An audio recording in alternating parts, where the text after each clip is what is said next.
Hello students, welcome to chemical science. और आज हम डिस्कस करेंगे गाउसेस डाइवर्जेंस थ्योरम। ठीक है, also called Gauss theorem of divergence. ठीक है, तो इस थ्योरम में स्पेशली स्टूडेंट हमें सरफेस इंटीग्रेशन का रिलेशन वॉल्यूम इंटीग्रेशन से मिलता है। ठीक है, तो here this theorem states that the surface integral of a normal component of a vector A taken over a closed surface S is equal to the।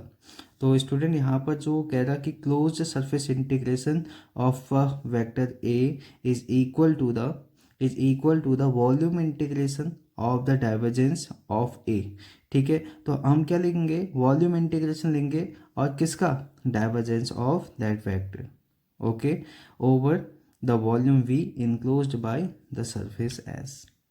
तो that means हमारे जो mathematical expression रहेगा स्टूडेंट गॉस डाइवर्जेंस थ्योरम का, उसको इस तरीक़ा से लिखेंगे A dot D S equal to volume integration divergence of that vector. Okay, और उसका वॉल्यूम इंटीग्रेशन।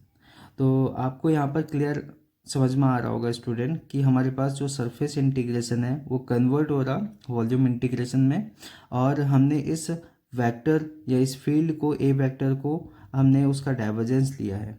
ओके, सो आपको ये भी पता होगा कि जो हमारे पास ये डॉट प्रोडक्ट है वो एक स्केलर प्रोडक्ट मिलेगा, बिकॉज यहाँ पर vector dot another vector D S vector, और यहाँ पर हमारे पास divergence of that vector also scalar quantity. Okay, और फिर उसका वॉल्यूम इंटीग्रेशन हम करेंगे तो बोथ गिव सेम वैल्यू।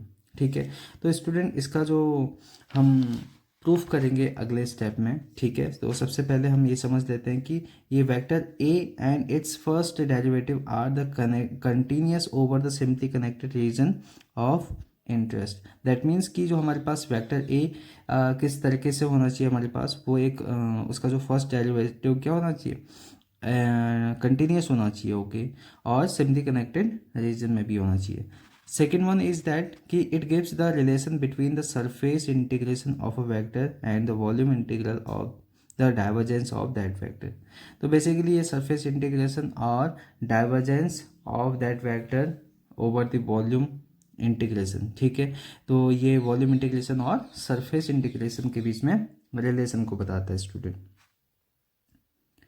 तो स्टूडेंट चलिए हम इसका प्रूफ करते हैं। तो इस प्रूफ में स्टूडेंट हम सबसे पहले एक क्लोज्ड सरफेस एज कंसिडर करेंगे। ठीक है, और which is enclosed volume in a vector field A. Let us divide the given volume capital V into a large number of infinitesimally small volume elements, each having volume element delta V1, delta V2, delta Vi। ठीक है, तो इसको समझने के लिए student हमने यहाँ पर एक क्लोज्ड सरफेस कंसीडर किया है। It is a closed surface, और इस क्लोज्ड सरफेस को हमने छोटे छोटे वॉल्यूम एलिमेंट्स में ब्रेक किया है। लेट्स सपोज दैट कि हमारे पास ये volume element delta V1, delta V2, delta V3 up to delta Vn हमारे पास छोटे स्मॉल वॉल्यूम एलिमेंट्स है। ठीक है स्टूडेंट, नेक्स्ट हमने ये कंसिडर किया कि enclosed by the surfaces delta S1, delta S2, delta S3 and delta SI and delta SL। अब स्टूडेंट यहाँ पर हमारे पास बहुत सारे सर्फेसेस हैं, तो इन सर्फेसेस को हमने कंसिडर किया let's delta S1, delta S2, delta S3 and delta SN। तो स्टूडेंट इसके बाद नेक्स्ट जो हमारे पास प्रोसेस रहेगा, तो अगले स्टेप में हम लिखने वाले हैं the flux of a vector A through a volume element delta we. तो अगर हमें फ्लक्स को फाइंड आउट करना है तो स्टूडेंट एक कॉन्सेप्ट हमें पता रहता है, that is concept is that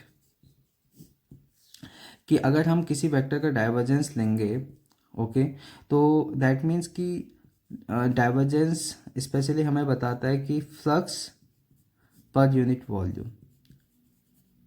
okay, so हम यहाँ से ये चीज़ लिख सकते हैं कि फ्लक्स फ्लक्स को किस तरीक़ा से लिख सकते हैं, फ्लक्स को हम लिख सकते हैं divergence of that vector. Okay, और मल्टीप्लाई वॉल्यूम।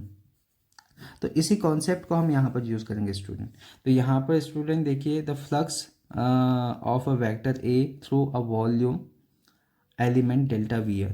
तो डेल्टा V1 एलिमेंट से कितना फ्लक्स पास होगा स्टूडेंट, उसको हम इस तरीक़ा से कह सकते हैं। और जो डेल्टा V1 है वहाँ पर हमारे पास जो सरफेस होगा डेल्टा S1, तो उस सरफेस से कितना फ्लक्स पास होगा उसको इन टर्म्स ऑफ डाइवर्जेंस हम इस तरीक़ा से लिख सकते हैं।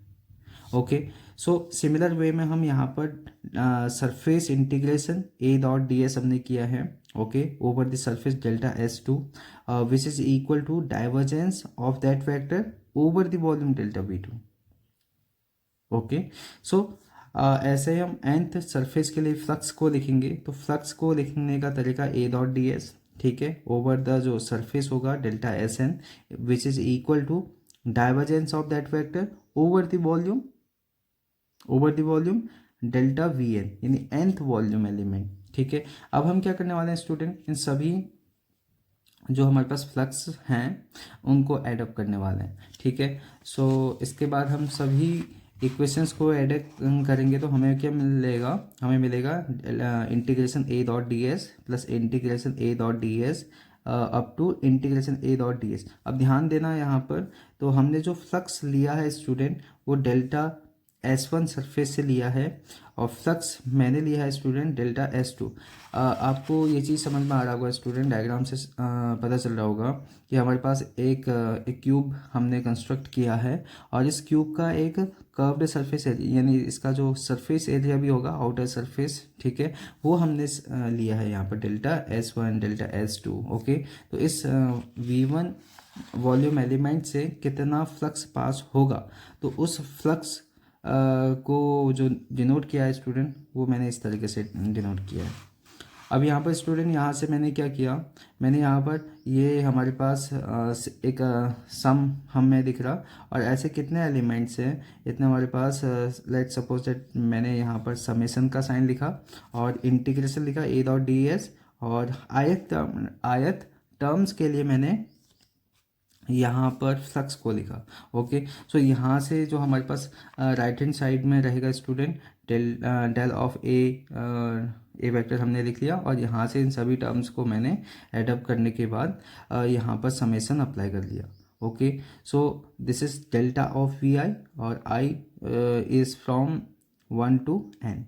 सो यहाँ से अगर मैं कहूँ कि मेरे पास नंबर ऑफ जो ये वॉल्यूम एलिमेंट मैंने कंसिडर किए हैं स्टूडेंट, ये infinite number of volume consider करेंगे, तो अगर ज़्यादा नंबर ऑफ वॉल्यूम एलिमेंट होंगे तो हमारे पास क्या हो जाएगा, n tends to infinity, that's mean कि जो हमारे वॉल्यूम एलिमेंट का साइज रहेगा स्टूडेंट वो भी हमारे पास क्या होगा, कम होते जाएगा, ठीक है। If we increase the number of volume element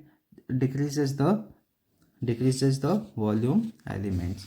so यहाँ से हम ये चीज़ कॉन्सेप्ट क्लियर अपना कर सकते हैं स्टूडेंट, कि अगर हमारे पास n टेंडिंग टू इन्फिनिटी तो delta V I tending to zero, so we can rewrite the above equation integration A dot D S over the surface S और equal to integration, this is the volume integration, ठीक है।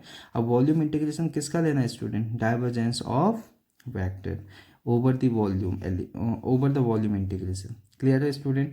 अब यहाँ से student एक चीज़ ध्यान रखना कि अब हमने जो सरफेस इंटीग्रेशन लिया है वो हमने ओवर द क्लोज्ड सरफेस लिया है, बिकॉज हमने जो एक वॉल्यूम एलिमेंट में सरफेस कंसिडर किया था स्टूडेंट, वो इस वॉल्यूम एलिमेंट का ये जो आउटर सरफेस है ये सरफेस एलिमेंट कंसिडर किए थे। अब इसमें होगा क्या स्टूडेंट, अगर हमारे पास जो नियर बाई जो वॉल्यूम एलिमेंट हमने चूज़ किया था उसके जो नियर बाई जो एडजेसेंट फेसेस होंगे वो एक दूसरे के फ्लक्सेस को कैंसिल आउट कर लेंगे, लेकिन वो फ्लक्स वो फ्लक्स कैंसिल आउट नहीं हो पाएगा स्टूडेंट जो कि आउटर सरफेस में होगा। तो अब हमें जो नेट फ्लक्स मिलेगा स्टूडेंट वो सिर्फ ये जो आउटर सरफेस है इसकी वजह से मिलेगा। सो हमने यहाँ पर एक जो फ्लक्स का एक्सप्रेशन लिखा है student, this is for the